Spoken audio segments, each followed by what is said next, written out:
കേരള നിയമസഭാ തെരഞ്ഞെടുപ്പിന്റെ കാഹളം മുഴങ്ങാൻ മാസങ്ങൾ മാത്രം ബാക്കി നിൽക്കെ സംസ്ഥാന രാഷ്ട്രീയത്തെ ആകാംക്ഷയുടെ മുനയിൽ നിർത്തി കേരള കോൺഗ്രസ് എമ്മിൽ ആഭ്യന്തര കലഹം രൂക്ഷമാകുന്നു.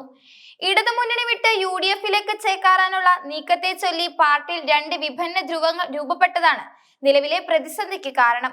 പാർട്ടിയുടെ ഭൂരിഭാഗം നേതാക്കളും പ്രവർത്തകരും UDF പ്രവേശനമാണ് നിലനിൽപ്പിന് നല്ലതെന്ന് വിശ്വസിക്കുമ്പോൾ മന്ത്രി റോഷി അഗസ്റ്റിന്റെ നേതൃത്വത്തിലുള്ള ഒരു വിഭാഗം ഈ നീക്കത്തെ സർവ്വശക്തിയും ഉപയോഗിച്ച് എതിർക്കുകയാണ്.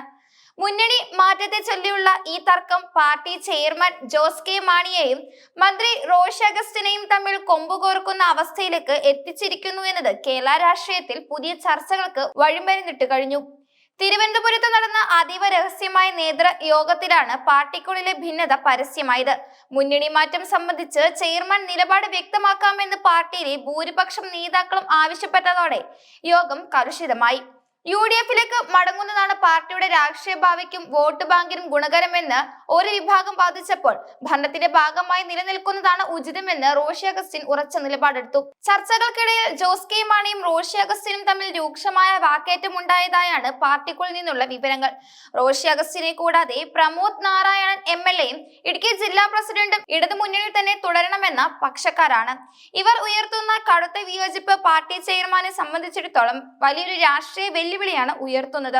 മുന്നണി മാറ്റത്തെ അനുകൂലിക്കുന്നവർ ചൂണ്ടിക്കാണിക്കുന്നത് പാർട്ടിയുടെ അടിത്തറയായ ക്രൈസ്തവ മേഖലയിലെ വോട്ട് ചോർച്ചയാണ്. ഇടതു മുന്നണികൾക്കൊപ്പം നിന്നത് പരമ്പരാഗത വോട്ടർമാരിൽ അതൃപ്തി ഉണ്ടാക്കിയിട്ടുണ്ടെന്നും വരാനിരിക്കുന്ന തിരഞ്ഞെടുപ്പിൽ ഇത് വലിയ തിരിച്ചടി ഉണ്ടാക്കുമെന്നും ഇവർ ഭയപ്പെടുന്നു. എന്നാൽ മന്ത്രിസ്ഥാനം അലങ്കരിക്കുന്ന റോഷി അഗസ്റ്റിനും അദ്ദേഹത്തോട് കൂറു പുലർത്തുന്ന പ്രമോദ് നാരായണും ഭരണാനുകൂല സാഹചര്യങ്ങളെ കൈവിടാൻ തയ്യാറല്ല. റോഷി അഗസ്റ്റിൻ ഉയർത്തുന്ന ഈ എതിർപ്പിനെ അവഗണിച്ച് മുന്നോട്ട് പോകുന്നത് പാർട്ടിയെ മറ്റൊരു പിളർപ്പിലേക്ക് നയിച്ചേക്കാം എന്ന ഭീതിയിലാണ് ജോസ് കെ മാണി. ഇടുക്കി പോലുള്ള ശക്തി കേന്ദ്രങ്ങളിൽ റോഷി അഗസ്റ്റിനുള്ള സ്വാധീനം അവഗണിച്ചുകൊണ്ട് ഒരു തീരുമാനമെടുക്കുന്നത് പാർട്ടിയുടെ സംഘടനാ സംവിധാനത്തെ തകർക്കുമെന്ന് ജോസ് കെ മാണി കണക്കുകൂട്ടുന്നു. തെരഞ്ഞെടുപ്പിന് വളരെ കുറച്ചു സമയം മാത്രം ബാക്കി നിൽക്കെ മുന്നണി മാറുന്നത് വോട്ടർമാർക്കിടയിൽ എന്ത് തരത്തിലുള്ള പ്രതികരണം ഉണ്ടാക്കും എന്നതിനെ കുറിച്ചും പാർട്ടിയിൽ ആശങ്ക ഉയരുന്നുണ്ട്. അവസാന നിമിഷം UDF-ലെത്തിയാൽ സീറ്റ് വിഭജനത്തിൽ ഉൾപ്പെടെ കോൺഗ്രസ് മുന്നോട്ട് വെക്കുന്ന നിബന്ധനകൾ അംഗീകരിക്കേണ്ടി വരുമെന്നും അത് പാർട്ടിയുടെ വിലപേശൽ ശേഷിയെ ബാധിക്കുമെന്നും ഒരു വിഭാഗം കരുതുന്നു.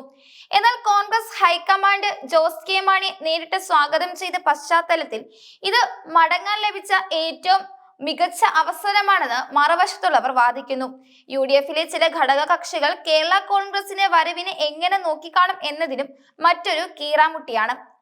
പാർട്ടിക്കുള്ളിലെ ഈ ആശയക്കുഴപ്പം താഴെത്തട്ടിലുള്ള പ്രവർത്തകർക്കിടയിലും വലിയ ആശയക്കുഴപ്പത്തിന് കാരണമായിട്ടുണ്ട്. നേതൃത്വം വ്യക്തമായ ഒരു തീരുമാനം എടുക്കാത്തത് തിരഞ്ഞെടുപ്പ് പ്രവർത്തനങ്ങളെ ബാധിക്കുമെന്ന് കീഴ്ഘടകങ്ങൾ പരാതിപ്പെടുന്നു.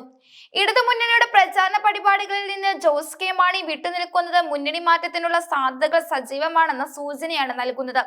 എങ്കിലും റോഷി അഗസ്റ്റിനെ പോലുള്ള മുതിർന്ന നേതാക്കൾ പരസ്യമായി എതിർപ്പ് പ്രകടിപ്പിക്കുന്നത് പാർട്ടിയുടെ ഐക്യത്തിന് കനത്ത ആഘാതമാണ്. ജോസ് കെ മാണിയെ സംബന്ധിച്ചിടത്തോളം പാർട്ടിയെ പിളർപ്പില്ലാതെ മുന്നോട്ട് കൊണ്ടുപോകുക എന്നതും രാഷ്ട്രീയമായി ശരിയായ നിലപാട് സ്വീകരിക്കുക എന്നതും ഒരുപോലെ പ്രധാനമാണ്. കേരള രാഷ്ട്രീയത്തിൽ നിർണായക സ്വാധീനമുള്ള കേരള കോൺഗ്രസ് എമ്മിന്റെ ഈ ആഭ്യന്തര തർക്കം മറ്റ് മുന്നണികളും അതീവ ജാഗ്രതയോടെയാണ് നിരീക്ഷിക്കുന്നത്. റോഷി അഗസ്റ്റിനെ കൂടെ നിർത്തി പാർട്ടിയെ LDF-ൽ തന്നെ തളിച്ചിടാൻ CPM ശ്രമിക്കുമ്പോൾ ജോസ് കെ മാണിയെ മടക്കി കൊണ്ടുവന്ന് മധ്യ കേരളത്തിൽ അധികാരം പിടിക്കാൻ UDF-ഉം ചരടുകൾ വലിക്കുന്നു. പാർട്ടിക്കുള്ളിലെ കലഹം തീർക്കാൻ പ്രത്യേക സമിതിയെ നിയോഗിക്കാനോ അല്ലെങ്കിൽ മുതിർന്ന നേതാക്കളുമായി വ്യക്തിപരമായ ചർച്ചകൾ നടത്താനുള്ള നീക്കത്തിലാണ് ജോസ് കെ മാണി ഇപ്പോൾ. എന്നാൽ റോഷി അഗസ്റ്റിൻ തന്റെ നിലപാടിൽ വിട്ടുവീഴ്ച ചെയ്യാൻ തയ്യാറല്ലെങ്കിൽ കേരള കോൺഗ്രസ് എം മറ്റൊരു നിർണായക പിളർപ്പിന് സാക്ഷ്യം വഹിക്കേണ്ടി വന്നേക്കാം. വരും ദിവസങ്ങളിൽ പാർട്ടിയുടെ രാഷ്ട്രീയ ഭാവി നിർണയിക്കുന്ന വലിയ തീരുമാനങ്ങൾ ഉണ്ടാകുമെന്നതും ഉറപ്പാണ്.